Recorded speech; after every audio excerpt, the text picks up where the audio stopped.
Clearly, lots doesn't change. Belief in strong competition, strong consumer protection, independent regulation stays. But obviously, there's a lot we can think about in terms of how the CMA operates. You've talked about your 4Ps framework. What does that actually mean in practice?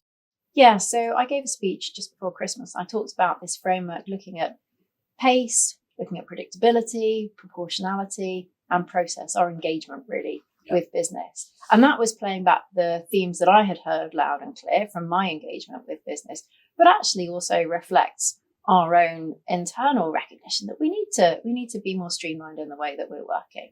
And so I'm now driving forward a program of change actually across all areas of the CMA's work, applying that 4Ps framework. I have put mergers on an accelerated track because that is the area where I think we hear the most feedback around concerns around business and investor confidence. And I think there is a real step change that we can drive forward there. In fact, we've actually already put together a really important package of proposals where we can deliver some real concrete, tangible actions over the next 3 to 6 months that I think will drive that step change. And I'm really excited to deliver that. I should say that, alongside that, of course, it's always open to government to go further, to lock in some of those changes, enhance some of those changes through legislation if they want to. Great. And I think that's a really important point, because I don't think anybody wants to hear we're going to spend 2 or 3 years thinking about this. So what can we do practically and right now? Take pace, for example. Practically right now, what can we do? So when we think about mergers, we look at mergers, we know that almost all mergers ultimately that we review, they end in clearance decisions, either unconditionally or with remedies. And we also know that a lengthy merger review can cause real deal uncertainty and can damage investor confidence. So we need to get to those clearance or effective remedy decisions as quickly as possible. What are we doing to achieve that? We are going to be introducing from June a new set of KPIs for our pre-notification and our phase 1 processes that will significantly reduce the length of those processes. Currently, pre-notification on average takes around 65 working days, 13 weeks. We're going to reduce that to 40. That compares to around 100 in the EU process. In our phase 1 investigations, we've already got a KPI for straightforward phase 1 clearance decisions to reach those in 35 working days. We're going to reduce that down to 25. How are we going to do that?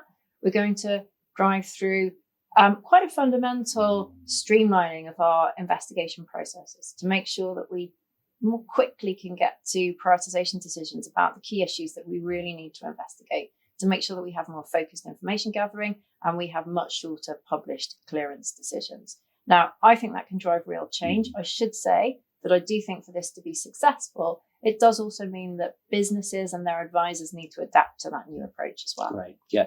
Really good to hear, Sarah. So fantastic. There's a lot we can do right now that's going to improve things. I think, again, for businesses and the advisors, do engage here. There's a part to play here. If we work together, we can absolutely improve the pace of these investigations. And Sarah, another question that comes up a lot is this whole question of predictability. I mean, people hate the concept that they can't tell what's going to happen. So what can we do on predictability? Yeah, so again, with mergers, we hear a lot from businesses and investors about uncertainty. Is the CMA going to look at a deal? And that matters particularly because the UK legislation actually gives us quite broad jurisdiction compared to international norms. So we are going to publish for consultation updated guidance that really looks to clarify for business, to give them a better understanding of how we'll apply those jurisdictional tests, particularly in the UK regime, the share of supply test and the material influence test. We'll be putting that guidance out for consultation in June. Good. Really good to hear. So you've got some pace, you've got predictability. You've talked about proportionality. What does that mean? And practically right now, what does that mean? Some of that comes through, obviously, in terms of reducing the burden on business, but also thinking about proportionality of our intervention. So remedies is a great example. I've already said that we're going to launch a full review of our approach to merger remedies. We'll be launching that formally in March. What I expect to see from that is to make sure that every single deal that does raise issues that can be cleared with effective remedies, we do that. Of course, minimizing, therefore, the small number of deals that ultimately need to end up in prohibition. I also want to make sure through that review that we're really taking full account of the opportunity for remedies to lock in pro-competitive investment benefits that may flow from certain deals. And a great example of that actually was our approach in the Vodafone 3 decision. Great, exactly. So, and again, it's all about how do we create that environment that's going to encourage investment here. So really good to see. But again, it's worth emphasizing, I think, actually, again, businesses, advisors, engagement. If we want to find the right remedies, that's something that has to happen through dialogue. Mm-hmm. Yeah.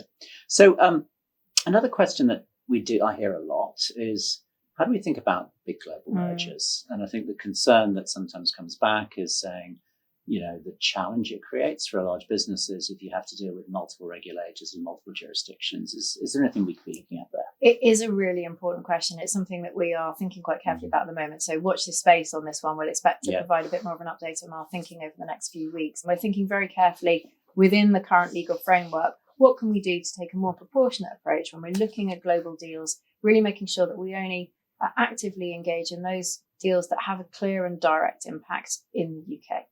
Brilliant. And Sarah, I think you're really good to hear. As you say, complex space, really good to hear. I think your last P is process. And there's an old-fashioned operator, I'm a complete process geek. So what can we do on the process? Yeah, so process here, I'm really talking about making sure that we dial up our direct engagement with business. We've done a lot of that broader stakeholder engagement, but I want to make sure through our merger control process, we're getting as much direct engagement, direct conversations with businesses. We know that's the best way to build business investor confidence. It's also the best way, frankly, to get to the right outcomes as quickly as possible. So we're pulling all of that together in a package of changes to deliver that direct engagement. Good example would be something really simple, like making sure that at the start of every investigation, we have a kickoff meeting involving the most senior executives on the CMA side and the most senior execs on the business side as well. We're going to pull all of that together in a mergers charter for businesses, which will be launching in March, that will set out very clearly what to expect from the process. Good. So Sarah, a whole bunch of really practical, actionable steps that you're launching today, which is great to see. And I have to say, it's been, hats off to you and the team, really encouraged by how quickly you respond to this. And I think our general message to businesses and consumer champions out there is that we're listening. Tell us we're listening, we're responding, we hope to do this. At the same time, my message to business would be, look, be sensible. As you heard, the fundamentals don't change. Strong belief in pro-competition, strong belief in consumer protection, strong belief in independence, but a lot we can do to change. I will say thank you to the team. I think they've responded quickly, responded really well. And as I think you said, Sarah, this is just step one. So we've looked at mergers, but I think your plan is to try and apply this across all aspects of the CMA's operations. And just finally, I have to say thank you to everybody who's welcomed me. It's a real privilege to be in this role. And we're looking forward to working really closely with you and the team going forward. Absolutely. Thank you very much. Thanks.